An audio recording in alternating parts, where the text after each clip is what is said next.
Bom dia a todos, meu nome é Henrique, certo? Sou investidor individual, sou investidor amador.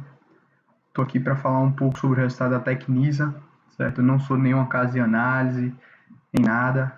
Isso aqui é para a gente aprender junto, né? Para eu ensinar o que eu sei, também aprender com vocês. Vamos lá. Esse aí é o resultado do quarto trimestre de 2019 e do ano 2019, que foi publicado no dia 18 de março de 2020, mais ou menos um mês atrás. Aqui a gente já vai para os destaques. Eles já começam aí trazendo em relação aos últimos lançamentos que foram feitos aí no quarto trimestre de 2019, certo? Foi esse lançamento aí realizado em São Paulo. Mas aqui a gente já vai descer aqui para as vendas, né, que é mais importante, as vendas anuais, né, e as vendas líquidas e brutas, que apresentaram um aumento aí, né, no quarto período do ano, um aumento de 67% em relação ao mesmo período e um aumento de 69% em relação ao ano anterior.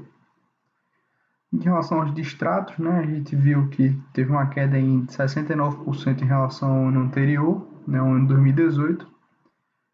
Bom, agora a gente vai entrar aí na questão das carteiras de terrenos da empresa, né, que ao final de 2019 a empresa possuía uma carteira de terrenos aí de 3.886 milhões de reais, né, de potencial, que é um potencial aí definido.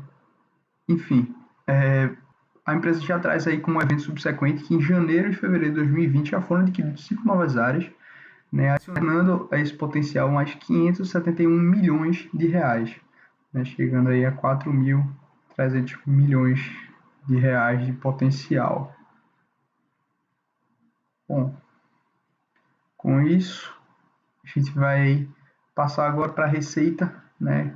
A receita líquida atingiu 124 milhões de reais no quarto trimestre de 2019, que foi um aumento aí de 61% em relação ao mesmo período de 2018.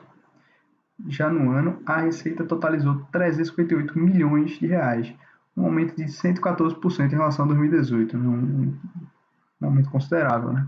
Isso é resultado do crescimento das vendas, redução dos distratos, assim como da alienação de dois terrenos não estratégicos, um no início e outro no final do ano, respectivamente por 60 e 33 milhões de reais, totalizando aí 93 milhões de reais. Bom, a empresa conseguiu aí ter um controle das suas despesas, tendo aí até uma redução nominal de 6% quando a gente compara o ano 2019 e o ano 2018, né? Mas aqui o que é bastante importante, né, o que é bastante relevante, é essa melhora no resultado financeiro, principalmente pela desalavancagem da companhia, né, que vem principalmente como resultado do aumento de capital, além da geração de caixa do exercício. Esse aumento de capital de 445 milhões de reais arrecadados com o follow-on em julho de 2019. Com isso, eles conseguiram reduzir o endividamento em 556 milhões de reais. Além disso, a empresa alongou o vencimento de suas obrigações, o que é bastante importante nesse período atual que a gente vem vivendo, né? Que quanto mais conseguir adiar, né, melhor. Porém, a Tecnisa encerrou o quarto trimestre de 2019 com um prejuízo de 60 milhões de reais, o que se compara a uma perda de 64 milhões que ocorreu no mesmo período de 2018. Não houve nenhuma grande mudança. Isso principalmente devido à remensuração do estoque do empreendimento Taguá Life Center no valor de 13 milhões de reais, além da necessidade de pagamento de indenizações a clientes no valor de 10 milhões de reais, além de ter um gasto de 10 milhões com a perda com parceiros de negócio. O resultado anual foi um prejuízo de 258 milhões de reais. Apesar da melhora de 7%, ainda é um resultado bastante preocupante. Bom, mas uma coisa boa é a questão do caixa, com um follow-on de 445 milhões, eles conseguem ter um caixa hoje de 300, hoje não, perdão, ao final do exercício 2019, um caixa de 380 milhões de reais. É mais ou menos aí a receita para um ano, não a receita de um ano aí que eles tiveram. Porém, o endividamento total da companhia é de 348 milhões de reais, né, como a gente pode ver aí. E isso vai resultar num caixa líquido de 31 milhões de reais. Muito importante nesse período de coronavírus, onde o caixa vai ser fundamental. Caixa e o passivo circulante pequeno, né? Bom, aqui a gente já vai entrar, né, nos números mais aprofundados da companhia, mas o que eu quero identificar aqui, principalmente, é a questão do lucro por ação, né, que ficou aí negativo devido ao lucro da empresa ter sido negativo, né? Então, isso aí faz com que o lucro da ação seja negativo. Além disso, a gente vê que a margem líquida da companhia também foi negativa aí, menos 40 milhões aí, 40%, perdão. Bom, com isso a gente passa aí para a parte das vendas, como a gente já tinha citado anteriormente, né, sobre as vendas, no aumento das vendas. E aqui a gente vai chegar na carteira de terrenos da companhia, que é extremamente focado no estado de São Paulo, ou seja, tem uma grande dependência, né, com essa região em relação à sua performance, né, como está o mercado imobiliário. Além disso, o segmento está extremamente focado no segmento premium, né, do mercado imobiliário. Ele tem um estoque aí de 413 milhões de reais, né, avaliado em 413 milhões de reais, está bastante localizado aí no Distrito Federal e em São Paulo, né, todos eles, a maioria, perdão, no segmento premium. É importante destacar que 108 milhões desses 413 são referentes a unidades do projeto Jardim das Perdizes, ou seja, 25% aí está bem concentrado.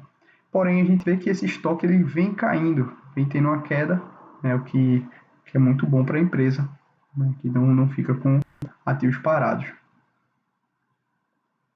A empresa não entregou nenhum empreendimento no quarto trimestre de 2019, e em relação ao repasse de unidades, foram repassadas 465 unidades, equivalentes a 86 milhões, certo? Para instituições financeiras. É importante, né, falar que esse dado não é muito comparável devido ao recebimento de parte dos valores ao longo da construção, financiamento direto com a Tecnisa, o que é uma vitória da empresa, né, que passou algum tempo sem conseguir fazer isso por conta da sua instabilidade financeira. Além disso, as unidades em estoque ou unidades dadas ao antigo proprietário do terreno como forma de pagamento, que isso afeta a comparação, né, e acaba não deixando ela tão fidedigna. Bom, a receita a gente já viu ali em cima, né, inicialmente. Aqui a gente vai agora chegando na parte dos custos da companhia, né? A gente vê como o terreno e incorporação e as obras são bastante relevantes, né? Um custo aí de 350 milhões, mais ou menos,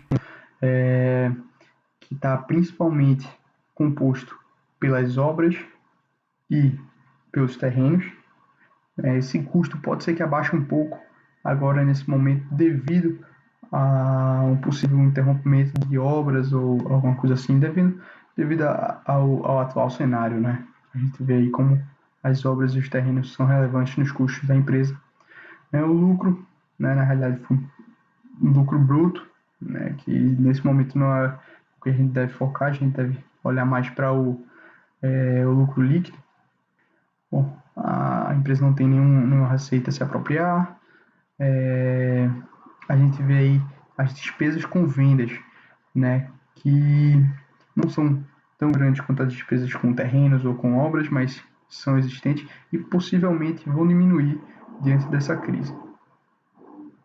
As despesas gerais aí da empresa, que possivelmente vão diminuir, ou então vão haver planos de contenção, né, talvez renegociação de contratos, os seus funcionários já estão trabalhando, os administrativos já estão trabalhando aí home office, né, para evitar qualquer situação. Mas aqui a gente chega num ponto importante que é o EBITDA, certo? O EBITDA vai ser o lucro líquido após pagamento de imposto de renda, contribuições sociais, enfim, após os encargos. Com isso, a gente vê que o EBITDA da empresa foi de menos 50 milhões de reais. Né? Foi um resultado bem fraco. Né? Sua margem também foi bem ruim. Bom, agora a gente vai falar sobre as dívidas da empresa. Muito importante essas dívidas. Como a gente tinha falado anteriormente, eles conseguiram alongar o pagamento de algumas dívidas, mas a gente vê que ainda tem dívidas para serem pagas nesses 2 próximos anos. Né? Então, assim, a gente vê que tem um passivo circulante relevante, o que é bastante preocupante diante desse cenário onde a arrecadação da empresa tende a cair bastante nesses próximos anos. Né? Então, de certa forma, preocupante essa questão das dívidas que vão ser encerradas principalmente nos próximos 2 anos. Bom, em relação aos recebíveis, a empresa vai ter alguns recebíveis aí em torno de 100 milhões, principalmente nesse primeiro ano de 2020, mas a gente tem que levar em consideração a possível inadimplência. Eles já trazem aqui alguns avisos em relação a eventos subsequentes, né, como os terrenos que a gente tinha dito, e em relação ao coronavírus, né, mas nada muito esclarecedor. Bom, agora a gente vai ver aqui no site do Status Invest, né, alguns indicadores da empresa. A gente vê que hoje, nesse momento, ela está custando 72 centavos. A gente vê que o dividend yield dela é inexistente, principalmente porque eles não pagam desde 2016 o dividendo. Bom, agora entrando aqui nos indicadores, o preço sobre o valor patrimonial é menor do que 1, que é interessante. Sempre buscar aí alguma coisa girando em torno de 1, menor que 1. O PL dela é negativo, como a gente tinha dito em relação ao lucro.